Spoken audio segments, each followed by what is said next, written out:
It was in 2000 that I first discovered David Icke's book, The Biggest Secret. In it, he writes about a global conspiracy, a hidden hand manipulating humanity's destiny through the shadows, using those who seem to be in power. And the goal of these shadow people? Nothing less than an Orwellian global superstate with total control at the hands of an ancient reptilian shape-shifting race. So we took a ferry to the Isle of Wight to spend the day with David Icke, Britain's leading conspiracy evangelist and the one man standing between us and total enslavement. Hey! Kev, Mr. nice to Icke. meet you. Nice to meet you. Good trip. Yes, it was. Welcome to my abode. There's not much to see, but I like it. What do we got here? Well, this is things that I've collected over the years. This is fantastic. Someone in Hawaii actually painted this. This is what the painting is. This is the original of the front cover of my last book, Human Race Get Off Your Knees, The Lion Sleeps No More. And I asked my great friend, an artist called Neil Haig, to paint this picture for me with particularly those eyes.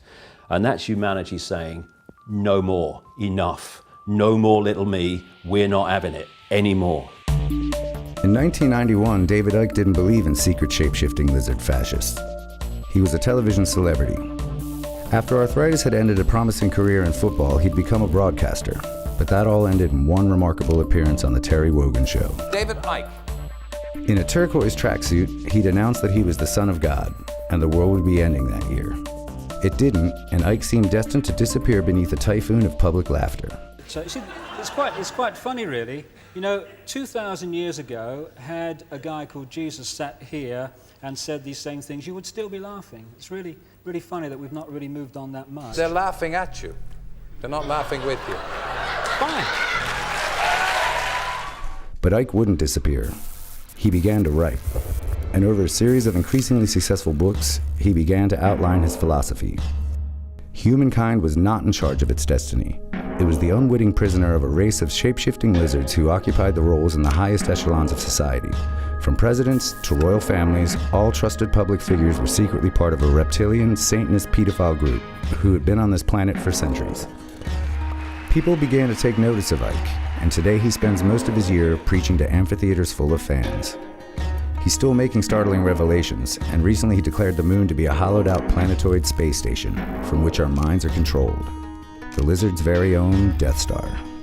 Don't mention the reptiles. Don't mention the reptiles, yeah. Because there were people, when this started to come in, people who were kind of into my stuff, up to that point, which was kind of regular fight. Well, it was a bit strange because it was all the way the war was manipulated by a few people, but it was all kind of regular stuff. And then I came across with this stuff, and it was Get like, it out of the way. Don't mention the reptiles. They'll just laugh at you again. I said, I know, but I've seen enough and heard enough to believe that it's real, and so I say it. I don't care about the consequences for me. Are you frightened? No.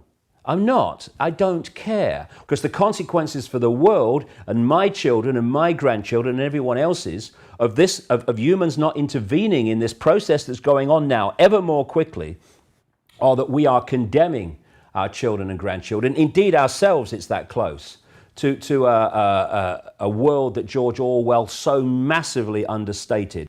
Can we have a look at where the work gets Yes. done, where Like it all everything happens? This is where it all happens, and as you can see, it's really small. It is really small. Because, you know, I look at my life, and I don't see my life as a life anymore. I haven't for a while. I see it as a job. Mm. So this is the new one. Yeah, this is this is the German version, isn't it? Look at the size of it. Yeah. 350,000 words. That, in one book, is the scale of information that has come into my life about these things. See, that is not a theory. That is evidence supporting a fact.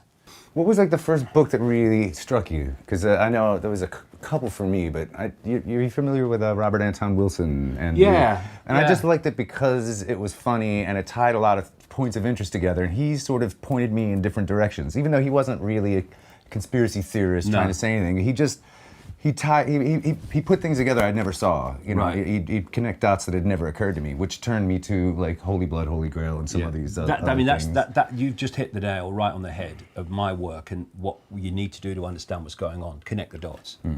See, there are dots like banking, government, all these different things, 9/11, which in and of themselves are interesting, and you can see that something's not right. But when you connect the dots between apparently unconnected people and situations and organizations, that's when the tapestry appears, and you go, whoa, so that's what's happening.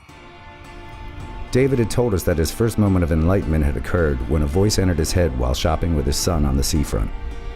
This is the newsagent I told you about, where basically it all started. I was walking along here, and I walked in this door and turned to where Gareth was reading his Spin Train books, and this is where it happened, just the other side of this door, where I'm like, what's going on?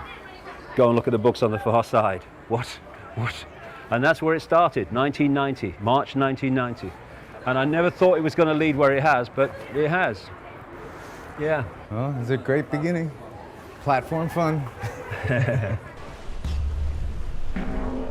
In simple terms, there is a predator race which take a reptilian form. They're feeding off humanity. They've turned humanity into a slave race. They demand human sacrifice. That's where Satanism comes in. They feed off human energy, particularly feed off the energy of children. David's latest revelations have been about the moon. Far from a lump of benign rock orbiting us, it is in fact an artificial construct, a gigantic spacecraft, probably a hollowed-out planetoid. It is from the moon that the nefarious Illuminati manipulate the collective human mind, warping our perception of reality. I'm saying it's broadcasting something, that it acts as a blocking frequency that stops us seeing and perceiving things that we would normally perceive. That is creating what I call the moon matrix, or the Saturn moon matrix, and it's basically having the effect of the fake reality in the Matrix movies. Well, you've reached the end of the video. If you are interested in learning more about similar topics, here you will find other really interesting videos from the channel. Thanks for watching this video. Click on the like button if you enjoyed it, and do not forget to subscribe in case you didn't. See you on the next one.